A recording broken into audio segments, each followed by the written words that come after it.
지식재산가 사업 이야기를 전해드리는 김기환 TV. 안녕하세요. 김기환 TV의 김기환입니다. 50-50 저작권 문제로 연일 뜨겁습니다. 뜨거운데 그나마 여러분들이 좋아하실 만한, 기뻐할 만한 소식이 하나 전해졌습니다. 중앙일보 보도자료에 의하면은 한국음악저작권협회에서 저작권 관련 분쟁이 빚어진 50-50 큐피트에 대한 저작권료 지급 보류 조치를 내렸다라고 합니다. 이 말은 무슨 말이냐면은 한국음악저작권협회에서 관리하는 이 유통, 예를 들면은 그 스트리밍이 제일 많이 일어나는 멜론이라든지 진이라든지 국내 관련된 업체를 통해서 한국에서 발생하는 스트리밍에 관한 음원 이용 저작권료는 지급이 되지 않을 걸로 보입니다. 근데 여러분들 아신 것처럼 이 곡도 그렇고 50-50가 지금 이슈가 되는 것 중에 하나는 빌보드의 랭킹을 올렸다는 거고 해외에서 활동을 하고 있다는 사실입니다. 해외에서의 음원 스트리밍 양이라든지 해외에서의 저작권료 수익이 훨씬 클 걸로 보이는데 그 부분에 대해서는 아직 확인된 바가 없습니다.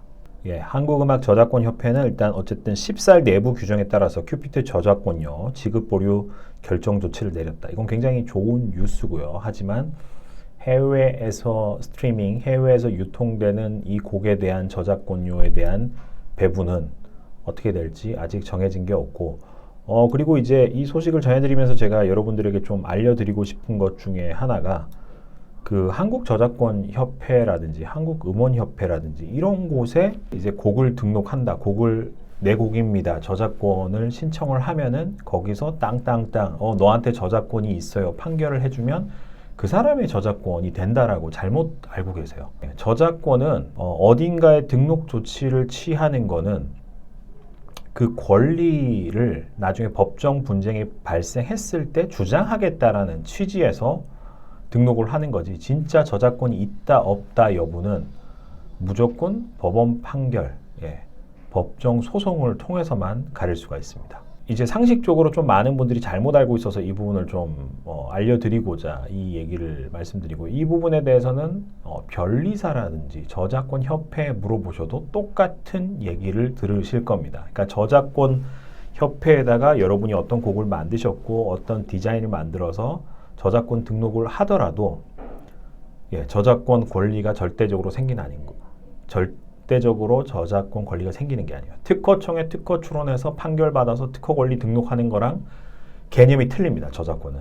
다시 한번 말씀드리지만 법적인 분쟁이 발생했을 때 권리를 주장하기 위한 하나의 수단에 불과하고요. 그리고 이제 루머 중에 하나가 끌어온 문제 한복판에 있는 안성일 씨. 이 안성일 씨의 친인척, 집안 식구 누군가가 저작권 협회에 있다더라. 안성일 씨의 집안 식구 누군가가 한국음악협회, 한국음악저작권협회에 있다더라. 한국음악저작권협회에 있다더라. 이런 카더라가 있어요. 근데 이게 있고 없고는 이 사람한테 저작권이 있다 없다, 힘을 써줄 수 있다 없다 전혀 상관이 없습니다. 다시 한번 얘기 드리지만은 저작권에 관한 거는 저작권 권리는 법정 판결을 통해서만 가려지게 되어 있습니다. 이 부분에 대해서 여러분들 좀 잘못 알고 계셨던 부분이 계시면 제대로 아셨으면 좋겠고요. 행정 처리를 위해서 저작권은 발명 특허나 디자인 특허나 상표권처럼 행정 처리를 의해서 권리를 취득하는 게 아니다라는 얘기를 다시 한번 말씀드립니다. 그리고 지금 이제 기레기들이 그 기사를 막 쓰면서 제가 볼 때 이제 핵심은 어트랙트의 권리를 안성일이 가지고 가느냐 다시 찾아오느냐 이 부분인데 자기들도 잘 모르다 보니까 기레기들이 저작권 그 다음에 이제 저작인정권 이 용어를 막 혼돈해서 써요. 그래서 지난 영상에서 이 부분을 그냥 제가 무시하고 하나의 어트랙트의 권리만 총괄적인 권리만 놓고 설명을 드리기 위해서 그냥 무시하고 보라고 얘기를 드렸더니 그 용어 가지고 이제 조금 공격하시는 분들이 계신데 저작권은 말 그대로 창작자, 저작자의 이 창작성에 대한 권리입니다. 그러니까 예를 들면 작곡가, 작사가에 대한 권리를 얘기를 하는 거고요. 저작 인접권은 뭐냐면 이제 그거에 대한 실현을 녹음 혹은 녹화하거나 사진으로 촬영할 권리. 그러니까 실현자의 권리. 음반 제작자가 이 저작 인접권을 가졌다는 것은 저작권자로부터 음반을 배포할 권리, 카피라이트. 저작권이 카피라이트잖아요. 복사 배포할 권리를 사왔다는 거를 말을 합니다. 예, 복사 배포할 권리를 사왔다는 건데 몇몇 기레기들이 이제 저작권과 저작 인정권을 막 섞어서 쓰다 보니까 흥분하신 독자님들이 여러 보도 자료를 이제 짬뽕돼서 보시다 보니까 더 혼돈이 되시는 것 같아요. 그래서 용어에 대해서 조금 정리를 좀 해드리고자 해요. 그래서 실현자의 권리, 음반 제작자의 권리, 방송 사업자의 권리가 이제 저작 인정권. 예, 이게 이제 저작 인정권의 3대 구성 요소라고 보시면 됩니다.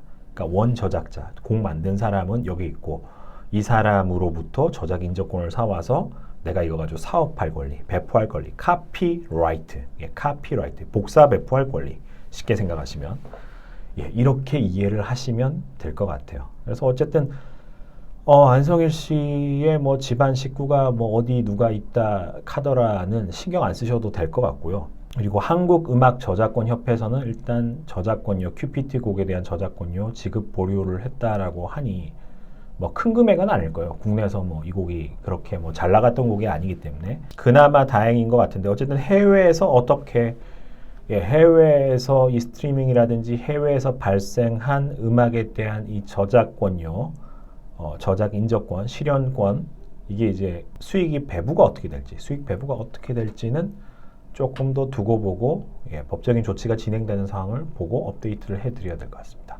오늘 준비된 내용은 여기까지고요. 또 유익한 지식재산 관련 소식으로 찾아뵙도록 하겠습니다. 감사합니다.